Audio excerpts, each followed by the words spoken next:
Hello बच्चे लोग। आज हम लोग पढ़ेंगे क्लास 12th में केमिस्ट्री के बारे में। और केमिस्ट्री में कौन सा चैप्टर? Solution chapter. ठीक है, उसमें कुछ क्वेश्चन हम लोग डिस्कस करेंगे। ठीक है, देखिए मैंने कुछ इंपॉर्टेंट क्वेश्चन आप लोग के लिए सजेस्ट किया हुआ है, जिसमें हमारा देखो पहला क्वेश्चन क्या है। देखो हमारा फर्स्ट क्वेश्चन हमारा, which of the following fluoride is used as rat poison. ठीक है, इसमें से ऐसा कौन सा फ्लोराइड है जो कि यूज होता है रेड पॉइजन में? तो हमारा करेक्ट आंसर है सोडियम फ्लोराइड। सोडियम फ्लोराइड जो होता है वो बेसिक हार्ड होता है। ठीक है, एक डेंजरस आपके पास फ्लोराइड होता है, जिसका यूज हम लोग इंसेक्टिसाइड वगैरह में भी करते हैं, रेड पॉइजन में भी करते हैं, और टूथपेस्ट वगैरह में भी करते हैं, बैक्टीरिया को मारने वगैरह में। ठीक है, तो हमारा इसका करेक्ट आंसर है बच्चे लोग सोडियम फ्लोराइड। ठीक है, तो अब देखते हैं इसका दूसरा क्वेश्चन। देखो सेकंड क्वेश्चन क्या है। सेकंड क्वेश्चन हमारा बेसिक एक न्यूमेरिकल्स है। देखो इस न्यूमेरिकल्स में क्या है। तो सबसे पहला क्वेश्चन में क्या बोल रहा है, 1 मोलारिटी 2.5 लीटर NaOH सॉल्यूशन। आपके पास एक सॉल्यूशन है जिसकी मोलारिटी कितनी दी हुई है 1, जिसकी वॉल्यूम कितनी है 2.5 लीटर। ठीक है, इज मिक्स्ड विथ, इस सॉल्यूशन को हम लोग मिक्स कर रहे हैं विथ अनदर सॉल्यूशन, और अनदर सॉल्यूशन जो आपके पास है उसकी मोलारिटी कितनी है? मोलारिटी आपके पास 0.5 है, और 3 लीटर ये आपके पास वॉल्यूम है। तो जब ये सॉल्यूशन को और ये सॉल्यूशन को मिक्स करके, ठीक है, जो नया सॉल्यूशन जो आप बनाएंगे, ठीक है, तो पूछ रहा है उसकी रिजल्टेंट यानी कि मोलारिटी कितनी होगी, आपको ये फाइंड करना है। तो मोलारिटी के फॉर्मूला क्या होता है? मोल्स बटे में वॉल्यूम। तो जब आप दोनों को मिक्स करोगे तो टोटल मोल्स कितने हो जाएंगे, टोटल वॉल्यूम कितने हो जाएंगे? तो सिंपल बच्चे लोग, वॉल्यूम क्या होगा 3 हो गया, ये 2.5, दोनों को ऐड कर लेंगे तो टोटल वॉल्यूम हमें मालूम चल जाएगा 3 + 2.5। लेकिन टोटल मोल्स कितने होंगे? तो मोल्स यहाँ कितने पहले चेक कर लीजिए। तो मोल्स इज इक्वल टू कितना होता है N/V, सॉरी मोल्स नहीं, मोलारिटी इज इक्वल टू क्या होता है N/V। तो आप मोल्स निकालोगे तो मोलारिटी और वॉल्यूम को मल्टीप्लाई कर दोगे तो इसमें मोल्स मालूम चल जाएंगे। और यहाँ पर कितने मोल्स हैं, वो आप मोलारिटी वॉल्यूम को यहाँ भी मल्टीप्लाई कर लो, यहाँ पर भी मोल्स मालूम चल जाएंगे। तो टोटल मोल्स निकालने के लिए आपको क्या करना पड़ेगा, ये दोनों को मल्टीप्लाई, ये दोनों को मल्टीप्लाई करके ऐड कर दो, यानी कि 1 × 2.5, ठीक है, प्लस 0.5 इंटू कितना हो जाएगा आपका, कितना है 3 लीटर है तो 3, और आप इसको क्या कर लो मल्टीप्लाई करके कैलकुलेट कर लो, 2.5 हो गया, और आप 0.5 में 3 से मल्टीप्लाई करोगे तो 1.5 हो जाएगा, और नीचे आप ऐड कर लीजिए 5.5, यानी ऊपर कितना हो गया 4.0, नीचे हो गया 5.5, 5 पॉइंट हटा दिए, सॉरी 5.5, आप पॉइंट से पॉइंट हटाओगे तो 40 में 55, तो ये आपको 5 से 8 बार में, ये 11 बार में कैंसिल हो गया, और अब डिवाइड करके चेक कर लो, ये आ जाएगा 0.727, जिसको हम लोग 0.72 कर सकते हैं, यानी कि ऑप्शन नंबर क्या होगा इसका, सी। ठीक है, तो इसी तरह से देखते हैं हमारा नेक्स्ट क्वेश्चन। चलो क्वेश्चन नंबर देखो थर्ड। थर्ड में बच्चे लोग हमारे पास जो क्वेश्चन है, ठीक है, वो भी एक न्यूमेरिकल्स ही। आओ देखते हैं ये न्यूमेरिकल्स कैसे बनाएंगे। The molarity of the solution containing 7.1 gram of Na2SO4 in 100 ml of aqua solution। आपको मोलारिटी बतानी है उस सॉल्यूशन की जिसमें 7.1 ग्राम सोडियम सल्फेट है। ठीक है, आपको मोलारिटी निकलना है, फॉर्मूला क्या होता है मोल्स पर लीटर। मोल्स कैसे निकलते हैं, given mass by molar mass. Given mass आपके पास कितना है 7.1, Na2SO4 का मोलर मास निकाल दो तो Na का कितना होता है एटॉमिक वेट, Na का होता है 23, 2 से मल्टीप्लाई कर लो, सल्फर का कितना होता है 32, ऑक्सीजन का कितना होता है 16, और 4 से मल्टीप्लाई कर लोगे तो ये 46 हो गया, 32 हो गया, और 64 हो गया, और आप सबको अगर ऐड कर लोगे तो टोटल आपको ऐड करने पे आ जाएगा 142। ठीक है, तो 142 हमारे पास क्या हो गया, 142 इसके मोलर मास हो गया। तो हम लोग यहाँ पर गिवन मास पे मोलर मास लिखते हैं, वॉल्यूम कितना आपके पास है 100 है, और बटे में कितना लिखोगे, क्योंकि ml में है, और आपको तो मोलारिटी जो निकालते हैं वो लीटर में होता है, तो ml को लीटर में कन्वर्ट करने के लिए 1000 से आप डिवाइड करोगे, 2 जीरो से कैंसिल हो गया। ठीक है, और आप एक यहाँ जीरो डाल सकते हैं इसको हटा के, और एक जीरो यहाँ से भी कैंसिल कर सकते हैं, यानी आपको कितना लिखना पड़ेगा 71 बटे में 142, और जब आप इसको डिवाइड करोगे तो ये 0.5 मोलारिटी के आसपास होगा, यानी कि ऑप्शन नंबर हमारा क्या होगा क्वेश्चन का बी होगा। ठीक है, इसी तरह से देखते हैं हम लोग नेक्स्ट क्वेश्चन।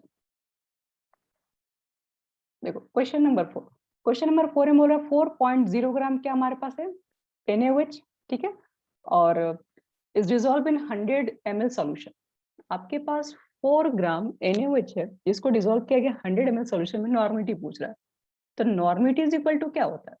नॉर्मिलिटी का फॉर्मूला लिखो या फिर आपके पास एक रिलेशन है, मोलारिटी इनटू एन फैक्टर, इसी को बोलते हैं नॉर्मिलिटी। मोलारिटी निकाल दीजिए आप, मोलारिटी इज इक्वल टू क्या होता है? n बटे में भी होता है इनटू क्या लिखोगे? N factor. मोल्स कितने हैं आपके पास है? Moles is equal to given mass बटे में क्या लिखोगे? Molar mass. NaOH का मोलर मास कितना हो जाएगा? Na का मास कितना लिखते हैं? 23। ऑक्सीजन का कितना लिखते हैं? 16 प्लस 1 ऐड कर लीजिए, ये टोटल कितना हो जाएगा? ये टोटल आपका 40 ग्राम पर मोल हो जाएगा। ठीक है, तो यानी 4/40 ये हमारा मोल्स हो गया। वॉल्यूम कितना है? 100 ml सॉल्यूशन है, तो आप 100 ml इसको लीटर में कन्वर्ट करोगे तो 1000 से आपको डिवाइड करना पड़ेगा। एन फैक्टर NaOH का कितना होगा? तो सोडियम हाइड्रोक्साइड का एक बेस है, बेस के एन फैक्टर कैसे कैलकुलेट करते हैं? नंबर ऑफ एसिडिटी, यानी नंबर ऑफ कितने OH माइनस ये दे सकता है, ये तो सॉल्यूशन में एक ही OH माइनस दे सकता है, इसलिए एन फैक्टर यहाँ पर 1 हो जाएगा। ये 2 जीरो से 2 जीरो कैंसिल, ये 0 से ये 0 कैंसिल, ये 1 से 1 कैंसिल, यानी आपके पास सिर्फ 1 ही बचेगा, यानी कि 1.0 नॉर्मलिटी। यानी कि ऑप्शन नंबर हमारे पास क्या होगा? ऑप्शन नंबर हमारा डी होगा। चलो नेक्स्ट क्वेश्चन देखते हैं हम लोग। Question number 5। देखो 5 क्वेश्चन कैसे बनेगा। 5 क्वेश्चन है, बोल रहा है the molarity of pure water. Pure water की आपको बतानी है मोलारिटी कितनी होगी। तो पहले मैं आपको बता दूं कि जो प्योर वाटर होती है इसकी डेंसिटी कितनी होती है। तो प्योर वाटर की अगर आप डेंसिटी निकालेंगे तो वो 1 ग्राम पर ml आती है। ठीक है, ये प्योर वाटर की डेंसिटी है। 1 ग्राम पर ml का मतलब क्या है? 1 ग्राम बटे में 1 ml, यानी कि आपके पास 1 ml की वॉल्यूम होती है और 1 ग्राम उसके अंदर क्या होता है? सोल्यूशन का मास होता है। तो यहाँ देखो डेंसिटी हमें क्या करना है? हमें प्योर वाटर की निकालनी है। तो मोलारिटी इज इक्वल टू क्या होता है? N/V। तो आपके पास मोल्स निकालना, गिवन मास, आपके पास वाटर का मास कितना दिया हुआ? 1 ग्राम है। अब मोलर मास कितना निकालोगे? तो मोलर मास वाटर का तो 18 आता है, H2O निकाल के देख लो। और वॉल्यूम कितना दिया? 1 ml। 1 ml को हमको क्या करना है? लीटर में कन्वर्ट करना है, यानी कि इसको 1000 से डिवाइड करना पड़ेगा, यानी कि कितना हो जाएगा? 1000 आप लिखोगे बटे में क्या लिखोगे? 18 डिवाइड कर दीजिएगा तो 15.55 आएगा, जो कि हम लोग 15.56 लिख सकते हैं। तो ये हमारे पास प्योर वाटर की मोलारिटी हो गई। ठीक है, अब देखो नेक्स्ट क्वेश्चन हमारा। नेक्स्ट क्वेश्चन हमसे पूछ रहा है what is the normality of 1 molar in which phosphorus acid. Phosphoric acid कितना है? ठीक है, इसको फॉस्फोरिक एसिड H3PO4 को कहते हैं। तो आपसे पूछ रहा है नॉर्मिलिटी कितनी। नॉर्मिलिटी इज इक्वल टू क्या होता है? Molarity into n factor. Molarity आपके पास पहले से गिवन है। ये फॉस्फोरिक एसिड में देखो आप कितने लिख सकते हो, ये चूंकि एसिड है तो आपको बेसिसिटी चेक करना पड़ेगा। और बेसिसिटी इज इक्वल टू क्या होता है? कितने H प्लस को डोनेट कर सकता है, तो बता चुके इसके स्ट्रक्चर के अंदर। आप इसके स्ट्रक्चर बनाएंगे तो कुछ इस तरीके से H3PO4 के स्ट्रक्चर होती है। और जो भी हाइड्रोजन हाई इलेक्ट्रोनेगेटिव से कनेक्ट होगी वही हाइड्रोजन को डोनेट किया जा सकता है, तो ये 3 हाइड्रोजन बाहर निकलेंगे। तो इसका मतलब इसकी जो बेसिसिटी होगी वो 3, यानी नंबर ऑफ इन फैक्टर भी कितना होगा बच्चे लोग? 3 होगा। तो इससे मल्टीप्लाई करोगे 3, यानी कि हमारा 3 आंसर है डी। ठीक है, चलो नेक्स्ट क्वेश्चन देखते हैं हम लोग। देखिए क्वेश्चन नंबर हमारा 7 का क्या होगा। 7 क्वेश्चन हमसे बोल रहा है मोलारिटी ऑफ H2SO4 इज 18 और इट डेंसिटी 1.8 ग्राम पर ml। आपको बताना उसकी मोलालिटी कितनी होगी। ठीक है, तो मोलारिटी इज इक्वल टू कितना होता है? N/V, जो कि आपको दिया हुआ 18। देखिए 18 मोलारिटी का मतलब ये होता है 18 मोल्स पर लीटर, यानी 1 लीटर में 18 मोल्स H2SO4 डिसॉल्व है। ठीक है, तो अगर मुझे डेंसिटी निकालना होगा, डेंसिटी इज इक्वल टू क्या होता है? मास ऑफ सॉल्यूशन बटे में वॉल्यूम ऑफ सॉल्यूशन। डेंसिटी है बच्चे लोग 1.8, मास ऑफ सॉल्यूशन हमें नहीं पता कितना है, हम इसको लिख दे रहे हैं मास ऑफ सॉल्यूशन। और वॉल्यूम कितना है? वॉल्यूम यहाँ पर लीटर, मतलब 1 लीटर है। देखिए डेंसिटी अगर आपके पास ml में गिवन है तो आप भी इसको ml में कन्वर्ट कीजिए। 1 लीटर में कितने ml लिखोगे? 1000। तो मास ऑफ सॉल्यूशन कितना निकल जाएगा यहाँ से? तो मास ऑफ सॉल्यूशन अगर हम निकालेंगे तो 1800 आ जाएगा। ठीक है, ये ग्राम हो गया, ये हमारा मास ऑफ सॉल्यूशन। अगर आपको मोलालिटी निकालना है तो ऊपर तो चाहिए मोल्स, मोल्स तो हमें पहले से पता है, और नीचे क्या चाहिए? मास ऑफ सॉल्वेंट, सॉल्वेंट की मास चाहिए। हमारे पास जो मास है सॉल्यूशन का मास है, अगर हमें सॉल्यूट का मास मालूम चल जाए तो हम घटा के सॉल्वेंट निकाल सकते हैं। तो एक चीज बताओ, मोल्स इक्वल टू क्या होता है, गिवन मास नहीं पता, मोलर मास किसका, H2SO4, H2SO4 का मोलर मास निकालोगे 98 आएगा, मोल्स कितने हैं H2SO4 के 18, यानी 18 इंटू 98 मल्टीप्लाई कर दो तो वेट मालूम चल जाएगा H2SO4, यानी सॉल्यूट का वेट निकल जाएगा। और जब आप इसको मल्टीप्लाई कर लोगे तो मल्टीप्लाई करने पर ये आ जाएगा आपके पास, इसमें 98 को फाइनली मल्टीप्लाई कर लेंगे हम लोग, तो देख लीजिए 98 को मल्टीप्लाई करने पर फाइनल जो हमारा वेट आएगा, उसके बाद हम लोग क्या करेंगे, इसमें से माइनस भी करना पड़ेगा। तो देख लो यहाँ पे 98 और इंटू 18, रुकिए मैं इसको ना कैलकुलेटर से करके देख ले रही हूँ कितना आएगा।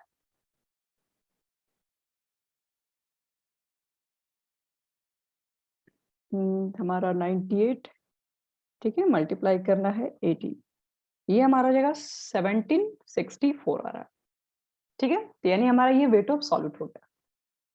अगर आपको वेट ऑफ सॉल्वेंट निकालना है तो सॉल्यूशन से क्या करना पड़ेगा, ये माइनस करना पड़ेगा, यानी 1860 में से आपको माइनस करना है कितना, 1764, और ये आप माइनस कर लोगे तो 36 आ जाएगा, यानी कि जो सॉल्वेंट का आपका जो मास आएगा वो कितना हो गया, 36 ग्राम।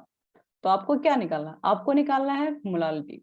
तो मोलालिटी इज इक्वल टू क्या होता है, मोल्स, मोल्स आपके पास 18 था, नीचे होता मास ऑफ सॉल्वेंट जो कि अभी आपके पास 36 था, लेकिन वो ग्राम में था, फॉर्मूला में हमारा केजी होता है, तो आपको 1000 से क्या करना पड़ेगा, यहाँ पे डिवाइड भी करना पड़ेगा ग्राम में, केजी में कन्वर्ट करने के लिए। तो 18 टू जा, ये 100 बटे में 2 आ जाएगा फिर, क्योंकि ये 1000 सॉरी ऊपर चला जाएगा, 2 नीचे आ जाएगा, यानी कि आपका आ जाएगा कितना, 500 मोल्स पर केजी, यानी कि हमारा आंसर जो इसका होगा वो क्या होगा, सी होगा, ठीक है। चलो नेक्स्ट क्वेश्चन देखते हैं इसके बाद। क्वेश्चन नंबर देखो 8 क्वेश्चन में हमारे पास बोल रहा है कि which of the following concentration term is are independent of temperature, इसमें कौन सा कॉन्सेंट्रेशन टर्म है जो टेम्परेचर पे डिपेंड नहीं करता है। तो देखिए टेम्परेचर पे वही टर्म डिपेंड करते हैं जो वॉल्यूम से रिलेटेड टर्म होते हैं, जो वॉल्यूम पे डिपेंड करते हैं, क्योंकि आप जब टेम्परेचर इंक्रीज करोगे तो वॉल्यूम वाले जो भी डिपेंडेंट टर्म होंगे, टेम्परेचर बढ़ने से क्या होता है, सॉल्यूशन में जो भी प्रेजेंट पार्टिकल्स है उसकी काइनेटिक एनर्जी बढ़ती है, जिससे क्या होते हैं, मॉलिक्यूल्स की वॉल्यूम बढ़ जाती है, वॉल्यूम बढ़ेगी तो क्या होगा, कॉन्सेंट्रेशन में चेंज आएगा। तो आपसे क्वेश्चन पूछ रहा है इंडिपेंडेंट ऑफ टेम्परेचर, मतलब टेम्परेचर घटाने या बढ़ाने से उस कॉन्सेंट्रेशन ऑफ सोल्यूशन पे कोई इफेक्ट नहीं आनी चाहिए, तो ये तभी हो सकता है जो वॉल्यूम डिपेंडेंट टर्म ना हो। आप देखते हैं मोलालिटी, मोलालिटी का फॉर्मूला क्या लिखते हैं, मोल्स पर केजी, तो यहाँ पर मैं देख रही हूँ कि इस फॉर्मूला के अंदर कहीं वॉल्यूम यूज नहीं हो रहा, तो आप ये चाहेंगे तो आपका ये आंसर हो सकता है। फिर बी ऑप्शन देखिए, मोलालिटी एंड मोल फ्रैक्शन, देखिए ओनली बोल रहा है तो इसका मतलब क्या, सिर्फ मोलालिटी है, देखिए मोलालिटी भी होता है ठीक है, लेकिन मोल फ्रैक्शन भी तो वॉल्यूम डिपेंडेंट टर्म नहीं है, जैसे इसमें क्या लिखते हैं, मोल्स ऑफ सॉल्यूट लिखते हैं, नीचे मोल्स ऑफ सॉल्यूशन लिखते हैं, तो यहाँ पर भी तो मोल्स लिख रहे हैं, वॉल्यूम का यहाँ पर भी यूज नहीं है, तो ये भी हमारा करेक्ट आंसर है। सी मोलारिटी, मोलारिटी तो n बाई बी होता है, भी तो वॉल्यूम टर्म है, नॉर्मिलिटी में भी क्या होता है, नंबर ऑफ इक्विवेलेंट्स लिखते हैं और नीचे भी वॉल्यूम लिखते हैं, तो ये तो हमारा ऐसे दोनों नहीं होगा, ये गड़बड़ इसलिए क्योंकि यहाँ सिर्फ मोलालिटी ओनली, ओनली क्या मोल फ्रैक्शन भी तो हो सकता है ना, इसलिए हमारा इसके लिए करेक्ट आंसर क्या होना चाहिए, बी होना चाहिए, ठीक है। तो अब देखते हैं हमारा नेक्स्ट क्वेश्चन, चलो क्वेश्चन नंबर हम लोग देखते हैं मैम 10, सॉरी 1 मिनट, चलो क्वेश्चन नंबर हम लोग 10 करते हैं। 10 क्वेश्चन हमसे बोल रहा है एक न्यूमेरिकल से, देखिए the vapour pressure of two liquid P and Q, ठीक है, आपके पास दो लिक्विड है, पी है और क्यू है, और 80 60 इसका क्या दिया हुआ है, वेपर प्रेशर है, टॉर दिया हुआ है, यानी हम बोल सकते हैं पी नॉट पी की वैल्यू दिया हुआ है 80 टॉर, और पी नॉट क्यू की वैल्यू कितनी दी हुई है, वो आपके पास है 60 torr. Total vapour pressure of solution आपसे पूछ रहा है, और जिसमें 3 मोल पी को मिक्स कर रहे हैं और 2 मोल्स क्यू को मिक्स कर रहे हैं, तो टोटल वेपर प्रेशर में राउल्ट्स लॉ से क्या पढ़े, P not A X A और P not B X B, तो हमारे पास ए बी की जगह पर यहाँ पी एंड क्यू है, तो पी नॉट ए मतलब पी नॉट पी की वैल्यू बताना है, तो वेपर प्रेशर पी की कितनी दी हुई है 80, मोल फ्रैक्शन कैसे कैलकुलेट करोगे पी की, तो पी के मोल्स कितने हैं 3 दिए हैं क्वेश्चन में, आप नीचे क्या लिखेंगे, मोल्स ऑफ सॉल्यूशन, सॉल्यूशन में कितने कुल मोल्स हो जाएंगे, 3 मोल्स पी के और 2 मोल्स क्यू के, यानी कि टोटल 5 हो जाएंगे। इसी तरीके से आप पी नॉट बी लिखोगे, पी नॉट बी मतलब पी नॉट क्यू की वैल्यू चाहिए, जो कितने हमारे पास है 16, और मोल फ्रैक्शन कैसे कैलकुलेट करेंगे, तो मोल फ्रैक्शन जो आपके पास होगा क्यों? क्योंकि मोल्स को पहले ऊपर लिख देंगे, नीचे मोल्स ऑफ सॉल्यूशन लिखेंगे। आप यहाँ कर देंगे तो यहाँ पे कैंसिल कर सकते हैं, 48 हो जाएगा और यहाँ पे आप 12 बार में यानी कि 24 हो जाएगा, यानी कि 72 आपके पास स्टोर आ जाएगा। यानी ऑप्शन नंबर क्या होना चाहिए? यहाँ पर ऑप्शन नंबर हमारे पास ए होगा। ठीक है, चलो नेक्स्ट क्वेश्चन, क्वेश्चन नंबर देखते हैं 11 में। चलिए नेक्स्ट हमारा क्वेश्चन है ए मिक्सचर ऑफ, हाँ नेक्स्ट हमारा क्वेश्चन है a mixture of ethyl alcohol, ठीक है, and propyl alcohol has vapour pressure of 290 mHg, ठीक है। यानी कि आपके पास एक सॉल्यूशन है जिसमें इथाइल अल्कोहल भी है, प्रोपाइल अल्कोहल भी है, दोनों को मिक्स करके एक नया सॉल्यूशन बनाया गया जिसका वेपर प्रेशर आया है 290 mm। यानी कि एक इथाइल अल्कोहल हम यहाँ लिख ले रहे हैं और एक हम लिख ले रहे हैं प्रोपाइल अल्कोहल, और टोटल प्रेशर कितना आया है इसका? 290 mm। कह रहा था vapour pressure of propyl alcohol, propyl alcohol यानी ये इसका जो वेपर प्रेशर है वो कितना है? 200 mmHg। और if the mole fraction of ethyl alcohol, ethyl alcohol की मोल फ्रैक्शन दे दी गई है 0.6 है, तो आपसे पूछ रहा है क्या? It's vapour pressure at the same temperature, मतलब आपको इथाइल अल्कोहल का वेपर प्रेशर बताना है सेम टेम्परेचर पे कितना होगा। ठीक है, यहाँ देखिए पीटी इज इक्वल टू कितना लिखते हो? पी नॉट इथाइल लिखोगे, ठीक है, और इसके मोल फ्रैक्शन इथाइल अल्कोहल के, फिर क्या लिखोगे? आपके पास सॉल्यूशन में इथाइल अल्कोहल भी है, प्रोपाइल अल्कोहल भी है, तो प्रोपाइल अल्कोहल के अंदर क्या लिखोगे? पी नॉट प्रोपाइल लिखोगे, और फिर मोल फ्रैक्शन ऑफ क्या लिखोगे? प्रोपाइल के। चलिए यहाँ देखिए, यहाँ पे इथाइल का आपको तो नहीं दिया हुआ कितना है वेपर प्रेशर, इसलिए हम इसको पी नॉट इथाइल ही रहने दे रहे हैं, लेकिन मोल फ्रैक्शन तो 0.6 है। यहाँ पर प्रोपाइल अल्कोहल का कितना दिया वेपर प्रेशर? 200 है। मोल फ्रैक्शन देखिए आपके पास सॉल्यूशन में दो ही कंपोनेंट है, इथाइल और प्रोपाइल, तो एक के मोल फ्रैक्शन 0.6 है, दूसरे के मोल फ्रैक्शन आपके पास 0.4 ही होंगे। टोटल प्रेशर कितना है? 290 है, तो आप इसको मल्टीप्लाई कर लो, ठीक है, नीचे ला दो 10, ये कट जाएगा, यानी कि आपके पास कितना हो जाएगा? 80। यहाँ पहले आप 80 घटा दो, कितना हो जाएगा? 210 आपके पास हो जाएगा। उसके बाद ये 0.6 नीचे ला दीजिए आप, और फाइनल डिवाइड करके आपके पास जो भी होगा, ठीक है, यही हमारा आंसर किसका हो जाएगा? तो ये हमारा आंसर आ जाएगा, आप कैलकुलेशन करके चेक कर लीजिए, हमारे पास इसका जो करेक्ट आंसर आएगा वो 350 हो जाएगा, 350 mmHg, यानी कि हमारा 11 का आंसर होना चाहिए बी। चलो नेक्स्ट क्वेश्चन, यानी क्वेश्चन नंबर 12। देखिए 12 नंबर क्वेश्चन में क्या, ये तो सिंपल सा क्वेश्चन है, ठीक है, ये लॉजिक बेस्ड क्वेश्चन है। क्वेश्चन में बोल रहा है ए solution containing components A and B follow Raoult's law. आपके पास सॉल्यूशन में दो कंपोनेंट्स है, पूछ रहा है अगर राउल्ट्स लॉ को फॉलो करेगा तो क्या कंडीशन? तो राउल्ट्स लॉ किसे कहते हैं? हम लोग राउल्ट्स लॉ को ये बोलते हैं जो कि आपके पास पीए इज इक्वल टू क्या होना चाहिए? टोटल वेपर प्रेशर जो होना चाहिए वो पी नॉट है प्लस ऐसे बोल सकते हैं पार्शियल प्रेशर है पार्शियल प्रेशर बी। ये आपके पास राउल्ट्स लॉ की डेफिनेशन, अगर दोनों आपके पास कंपोनेंट अगर वेपराइज होते हैं तब, वोलेटाइल होते हैं तब, नहीं तो राउल्ट्स लॉ का क्या स्टेटमेंट था? राउल्ट्स लॉ का स्टेटमेंट था कि जो टोटल जो वेपर प्रेशर होता है किसी भी कंपोनेंट का वो इक्वल होता है उसके मोल फ्रैक्शन, ठीक है, और vapour pressure in pure state. ये राउल्ट्स लॉ का स्टेटमेंट है। तो राउल्ट्स लॉ का स्टेटमेंट याद रखना, आइडियल सॉल्यूशन को फॉलो करते हैं, ठीक है, जो आइडियल सॉल्यूशन उसे कहते हैं जो राउल्ट्स लॉ के ओबे करे, राउल्ट्स लॉ के राउल्ट लॉ को पूरी तरीके से ओबे करता हो।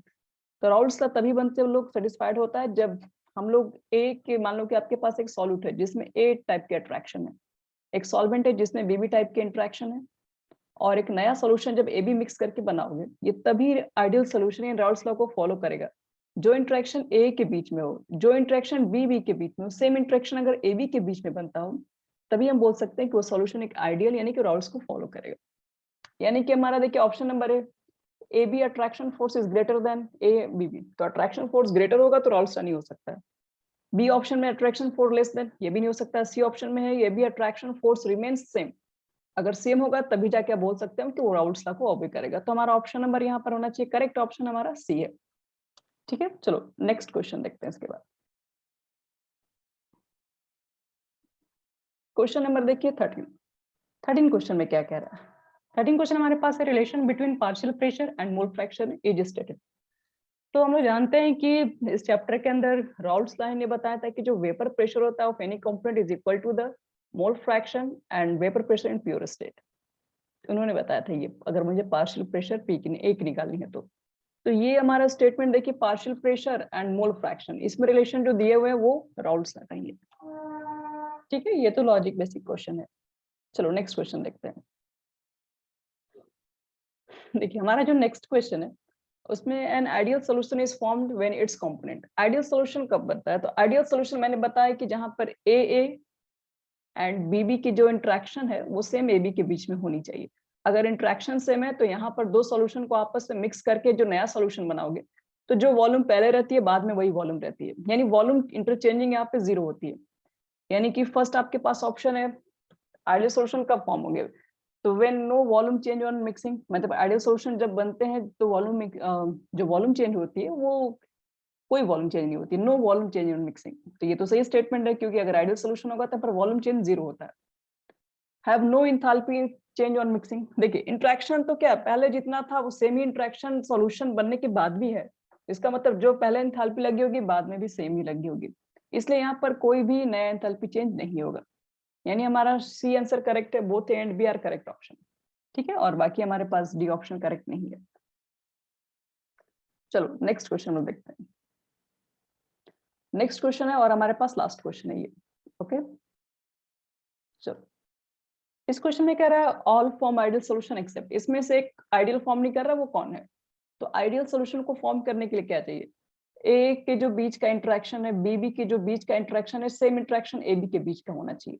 तो ये तभी हो सकता है कि जो फोर्स ऑफ अट्रैक्शन यहाँ पर है, जो फोर्स ऑफ अट्रैक्शन यहाँ पर सेम फोर्स ऑफ अट्रैक्शन, यानी जो नेचर का ये हो ये नेचर का ये भी होना चाहिए, सेम नेचर का यही होना चाहिए, तब जाके ऐसा पॉसिबल है। जैसे देखो फर्स्ट एग्जाम्पल मेरे पास बेंजीन है एंड टॉलिन है, तो बेंजीन टॉलिन दोनों ही एरोमेटिक कंपाउंड्स है। ठीक है, ये सेम ही ग्रुप को हम लोग बोल सकते हैं कि सेम ही चीज को फॉलो कर रहा है, एक ही तरह का यहाँ पर भी फोर्स है, सेम फोर्स यहाँ पर भी है, तो आगे जो भी बनेगा उसमें भी सेम तरह के फोर्स होंगे। ये आपके पास हो गया एथेन और ये आपके पास हो गया इथाइल आयोडाइड। देखिए ये भी हमारे पास क्या दोनों दोनों हाइड्रोकार्बन है, तो हाइड्रोकार्बन बोल सकते हैं, ये आपके पास इथाइल आयोडाइड, ये भी is type of hydrocarbon also. यहाँ पर आपके पास क्या हेलो एल्केन बस ग्रुप लग गया, तो कहेंगे दोनों में बहुत ज्यादा का डिफरेंस नहीं है, हम लोग कह सकते हैं कि ये दोनों सेमी ग्रुप के अंदर लाइज करते हैं। यहाँ पर देखिए ये भी आपके पास क्लोरो कह सकते हो, क्लोरोबेंजीन है, ब्रोमोबेंजीन, इसके अंदर भी क्या दोनों पार्ट सेम ही है, दोनों में एरोमेटिक कंपाउंड्स है, दोनों एक हैलोजन फैमिली से बिलोंग करते हैं। और लास्ट हमारे पास है, ये हमारे पास पोलर नेचर का है, सॉरी ये नॉन पोलर नेचर है, और ये देखिए ये पोलर नेचर का हो जाएगा आपका, क्योंकि यहाँ पर हाइड्रोजन बॉन्डिंग अल्कोहल में काम करते हैं, तो ये नेचर डिफरेंट है, ये नेचर डिफरेंट है, तो ये दोनों सेम ग्रुप के नहीं है, सेम कैटेगरी के नहीं है, तो इसलिए कह सकते हैं कि यहाँ पर जो मिक्सिंग करने से हो सकता है फोर्स ऑफ अट्रैक्शन घट भी सकता है बढ़ भी सकता है। तो इसलिए हमारा करेक्ट ऑप्शन क्या होगा? डी, क्योंकि दोनों का क्या अलग अलग नेचर है, ये दोनों का सेम नेचर है, ये भी ऊपर में भी सेम नेचर है, यानी हमारा करेक्ट आंसर क्या होगा? डी होना चाहिए। ठीक है, तो अब हमारे पास आज के लिए इतना ही, हमारे पास सारे क्वेश्चन थे।